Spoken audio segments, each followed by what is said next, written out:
मेरे दोस्तों, आपको बता दूं कि अभी तक मैं गाज़ा की अपडेट दे रहा था, लेकिन जब से ये जंग शुरू हुई है फिलिस्तीन में भी इजराइल का आतंक है। आइए वो भी आपको ग्राफिक्स के जरिए समझा देता हूं।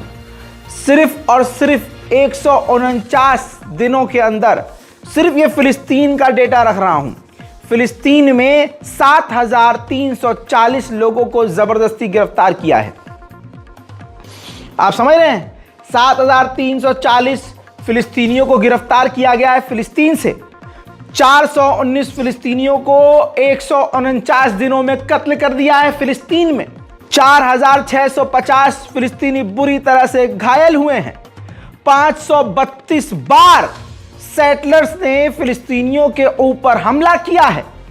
149 दिनों के अंदर सिर्फ फिलिस्तीन ही के अंदर 100 बच्चों को इजराइल ने कत्ल कर दिया है। ये जो आंकड़े मैंने बताए हैं ना, ये सिर्फ फिलिस्तीन के अंदर हुआ है 149 दिनों में। गाजा का तो अलग ही लेवल है, लेकिन हमारी नज़र गाजा पर है, लेकिन फिलिस्तीन के इलाकों में भी नेक्स्ट लेवल का जुल्म और सितम हुआ है। इस पूरी रिपोर्ट को शेयर कीजिए, ज़्यादा से ज़्यादा लोगों तक रिपोर्ट को पहुंचाइए। अब लोगों के लिए आम हो गया है। अब खुद मुसलमानों को देखिए, फिलिस्तीन और इजराइल के लेटेस्ट अपडेट में उनको इंटरेस्ट नहीं है, उनके खाने पीने पे कोई असर नहीं है, उनकी ज़िंदगी पर कोई। लेकिन खुदा की कसम, अपने आप को उस जगह रख के देखिए। कुछ लोग कहते हैं कि रज़ा भाई हम तो थक चुके हैं। मुझे गुस्सा आता है ऐसे लोगों पर। तुम देख देख के थक गए हो, देखना नहीं चाहते। और वो फिलिस्तीन गाज़ा में जो लोग मौजूद हैं, उनके पास कोई ऑप्शन नहीं है। बम गिर रहा है तो गिर रहा है, उनके लोग मर रहे हैं तो मर रहे हैं।